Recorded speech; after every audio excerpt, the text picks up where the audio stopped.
talking about how GenAI is transforming challenges that we see in observability, right? Anyone has implemented any, like, do anyone in this meeting has any GenAI tool that gives you insights from your observability signals? Anyone? I'm not free to share, I'm Same. afraid. Okay, that's fine. So the reason why I wanted to talk about some of the GenAI tools that could be leveraged for observing your application is, one of the challenges with observability is, it could be a lack of data or too much data. I've worked with customers who had like observability environment that emitted too much information, so they spent a lot of time correlating these signals, and getting insights is a different story. First they need to correlate, and getting to the root cause of the problem itself was taking them hours, meantime, to identify. For some customers, they didn't even have, like, like the minimal data. So the common denominator here is the correlation. With whatever data you have, can you correlate, triage, and get to the root cause of the problem? With so much data you have, can you correlate still and give the operator what the problem is, right? That was one of the biggest challenge. And then once you can correlate it, the other problems like reducing the MTTI and MTTR gets solved, because you now know what the problem is. So the first thing is, like, correlating your telemetry signals. Second thing is, like, reducing MTTI and MTTR. The third important thing is, once you know what the root cause is, there is some operator touching the keyboard, executing some commands to fix the issue. Now, imagine this issue gets triggered 3 a.m. your time. So the operator would be like, would get a page, he logs in. I don't know if he'll be in a stable state, sane state, it could result in even human error. So one of the biggest challenge that I feel GenAI can solve, and again, this is ambitious because we don't want GenAI to kind of assume something, hallucinate something, and just remediate something, right? This has to be a controlled way. This has to be a tested, vetted way. There should be a high confidence when GenAI thinks like, this is my resolution step, and I'm going to go roll this out, right? So the whole long story short being, can it correlate the signals, help you reduce MTTI, and for reducing the MTTR, can it automatically apply these remediations, right? So that is Yeah, all this particular chapter talks about.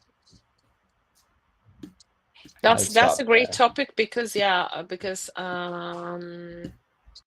the whole scene of making sense of machine created numbers and text, like, they are actually not meant for human reading. They're actually for other machines to consume and make sense of things, right? Right.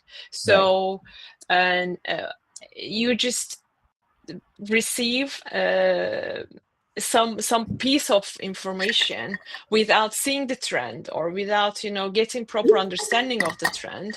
And I think that's it's going to change the future of how we do these things, I think, Right. real quickly.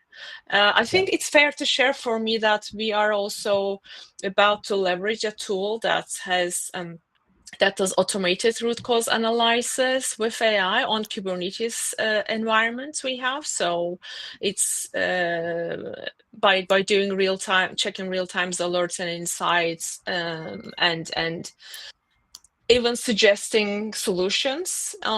Like, okay, you have a pod failing here. You probably forgot something in your deployment config, or this and that. Like, for I don't know if it does past. It follows the existing solutions and like also uses this data.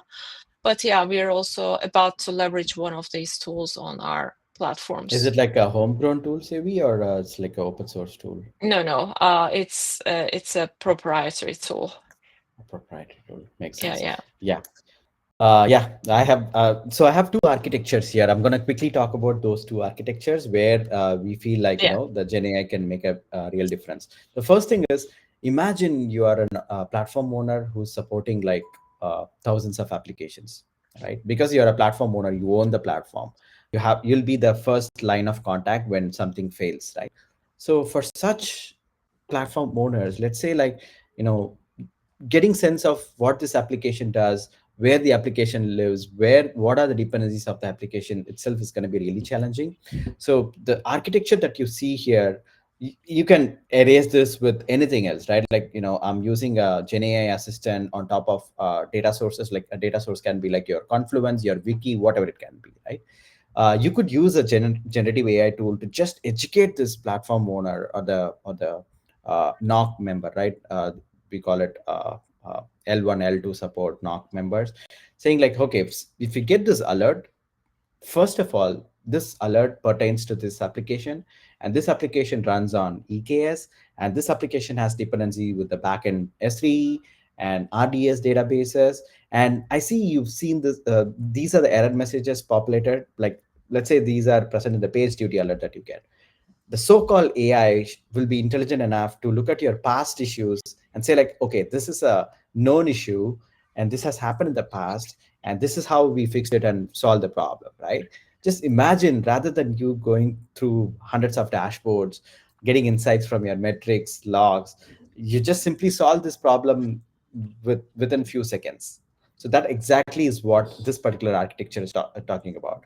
Now you can improvise this architecture by adding another layer, another data source, which is nothing but your reliable troubleshooting guide. For example, if you are running this application on a cloud provider, the cloud provider have their own knowledge base or articles where people have seen some issues, and it talks about the solutions and stuff, right?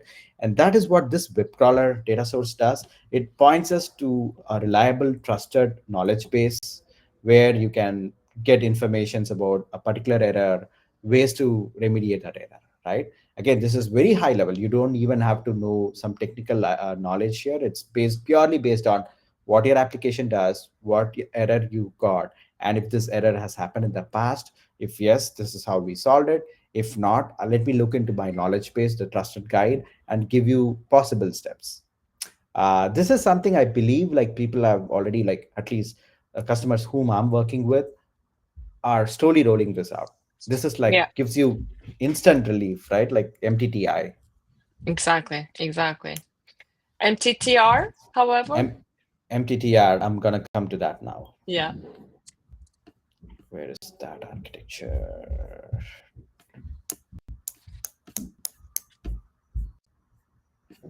Oh, you know what? Is it okay if I can pull up a sample architecture, Sevi? Yes, of course. Go ahead. Okay, okay. Let me know if you see my slide deck in just a minute. Just give me 1 second here. And folks, feel free to post your questions, unmute yourself. Yeah, Uh, this is the gist of it. Like, it's incredible that he got to actually to this chapter for us. So I think this yeah, deserves some questions. I really wanted to talk about this chapter, Thank right? you. Okay, now let me stop sharing and share my slide Yeah. deck. Give me 1 second. Stop sharing, share screen. There we go. Okay, this is what the architecture I'm looking at when it comes to the second phase, which is MTTR. Okay, let me put the problem statement before I talk about the architecture. In a typical troubleshooting workflow, you have to rely on metrics, logs, traces, right? Yeah. That's what just identifying the issues. And when you talk about these three signals, these can be, on different tools. Like metrics can be on Prometheus, logs can be on OpenSearch, and traces can be again on OpenSearch or Elasticsearch, you name it. So the so-called uh, operations team has to have a good level of idea about these tools. That's Yeah. challenge Also, how number to one. connect all Exactly. these data, right? Exactly. That's challenge number two, correlated. Yeah. Challenge number three, if there are like some weird issues happens, and that's not, the moment you talk about metrics logs, there should be some visualization dashboard. If you don't see that uh, signal and the visualization, then you are in the dark. So third thing is, if there are some, new issues or out of the blue, some issues happen, you should be in a position to uh, get insights from those monitoring backends, pertaining to that error. That's challenge number three. Challenge number four. Let's say, okay, I know what the problem is. To my point, MTTR, right? I need to now go ahead and implement the fix. If How it's do in I, your ops docs, exactly, probably it exactly. might How not do be I, there as well. yeah, exactly. How do I apply that? So those are the four challenges. What you see here is like uh, agentic workflow architecture, folks. Um, think about this guy here as your workflow manager, right? This workflow manager can be a single point of an interface for your operators, who can literally converse with that interface to get insights, right? And this workflow manager has uh, integrations with multiple other agents. For example, there is one agent that talks to Prometheus. There is another agent that can talk to your kube events and kube logs. And then there is the third agent that can talk to your CI/CD workflow. So we are talking about end-to-end uh, triage, right? Like from MTTI to MTTR. So let's say there is a application, a pod that is crashed or that is terminated due to out of memory. You get a down alert. It will simply have information such as, hey, application A is down. Now this guy has no idea about what this application A is, where is it running. That's where what I said, the knowledge base comes into picture. So application A, EKS, ECS, whatever, Kubernetes, it's running on bare metal. So that kind of knowledge, the RAG support is given by the knowledge base. And since it's a down alert, you could literally ask this question to the workflow saying like, hey, I got a down alert for application A. Help me troubleshoot and identify the root cause, right? So this guy knows that it can now leverage these agents. So pretty much it'll, it is intelligent enough to route a query to the agents. Now, all you did is ask natural language. And what this agent will do is, for example, application A is down, it's going to transform them as the respective query language, right? If it's Prometheus, it's going to transform those natural language as a PromQL query, gonna run it at the back end and try, let's say, memory utilization. It's gonna say like, oh, last 1 hour I see this particular application is constantly hitting 100%. And the cube log and cube events, the KGPT is one open source tool, folks, that can give, that is also powered by LLM. It can consume your cube events, cube logs, give you root cause analysis, faster root cause analysis. So this guy is going to check your pod logs, going to say like, hey, this pod has been like OM 10 minutes back. So you now know the root cause, right? Which is the actual reason for the application to be down is out of memory. You're running into resource exhaustion. Yeah. Awesome, we got the root cause, but we would want to go ahead and fix the problem. Easy way to fix this problem is increase the resources, right? So let's say this workflow kicks in and says like, hey, you know what, this is a root cause, but let me help you. I can go ahead and increase the memory of this application because I have visibility to your CI/CD pipeline through Argo. I have a agent that can talk to Argo. Do you want me to go ahead and increase the memory and fix the problem? So let's say the operator kind of confirms, then it's going to simply go to Argo CD, make the necessary patching and the manifest, and going to redeploy your applications. Boom, you're talking about zero touch Kubernetes administration here, right? Right from identifying the problem to resolving the problem. And these are some of the use cases where I feel like it could be a real deal breaker. But the biggest caveat you'll have to keep in mind is when setting up such system, always think about guardrails. What are the actions that are allowed? Who can perform those actions? Setting up the guardrail is going to be really key here, so that not anyone can come and interact with your system, just do some random transactions, right? So Mhm. I'll stop there, see if there are any questions. What do you all think about this? That looks quite awesome. It makes me think of the other components in a huge system,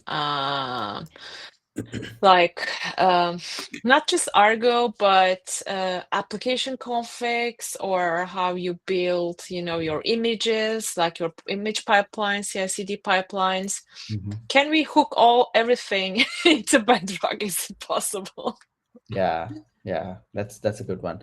That's why I always, whenever I talk about these automated remediations, I say ambitious, because you have to wait it out, uh, test each and every step, and for you to build a full-fledged product, it's gonna take some time. But I believe once you get to that stage, it's gonna worth every penny you spent on setting up this platform, because Hmm. at that point you don't even, you're automatically fixing all the problems, Yeah. right? A fast forward approach here can be like, rather than you waiting for the alerts to come and then act on it, you can catch anomalies, right? Like, let's say the memory is kind of hitting towards 90-95%, there is an automatic insight that gets generated. I feel like this application is starving, looking for resources, and at any time you can see a down alert. Do you want to go ahead and act on it, increase the memory, or do something, right? So that's like fast forward, like, futuristic thinking is what, again, let me know what you think, Hmm. Sevi, like. Yeah, this is an architecture that we need to build, right? Like, Yeah, imagine exactly.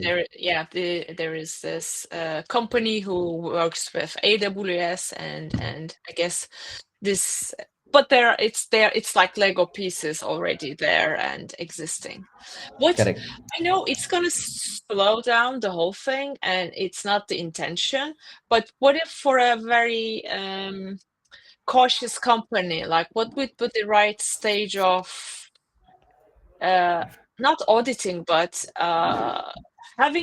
having some control around this? Like, what are ways for people who want to experiment but not give full control on this What I've architecture seen with just yet? customers have worked is they start with a sandbox account. Whenever they do any kind of GenAI POC, they provision Uh-huh. a separate account. They deploy all test applications and they start from there. They start adding those guardrails. Um, Pretty much, if you are using the cloud providers GenAI services, they come with their own guardrails where you can specify what level of permissions, what kind of actions can be invoked, and so on. So they Yeah. generally start with the sandbox, harden it, make sure things work, it doesn't hallucinate, things like that. And then slowly, they don't like, what I have seen is they don't, like, this architecture talks about identifying and resolutions. I've seen customer just introducing identification piece, because that is more like an insight gathering. You don't have to take Yeah. actions on it. It just fast, speeds your triage, right? Like identifying workflow, and then you can always decide how to kind of remediate it. So, like, I've seen a phased approach with the customer. Start with the Hmm. sandbox, apply guardrails, test it out, and then slowly start introducing components of your GenAI prototype, not just everything in one go. And I know you're gonna say it depends, but I'm gonna still It ask, depends. like, how much time do your customers usually give to test this out before they roll out on production?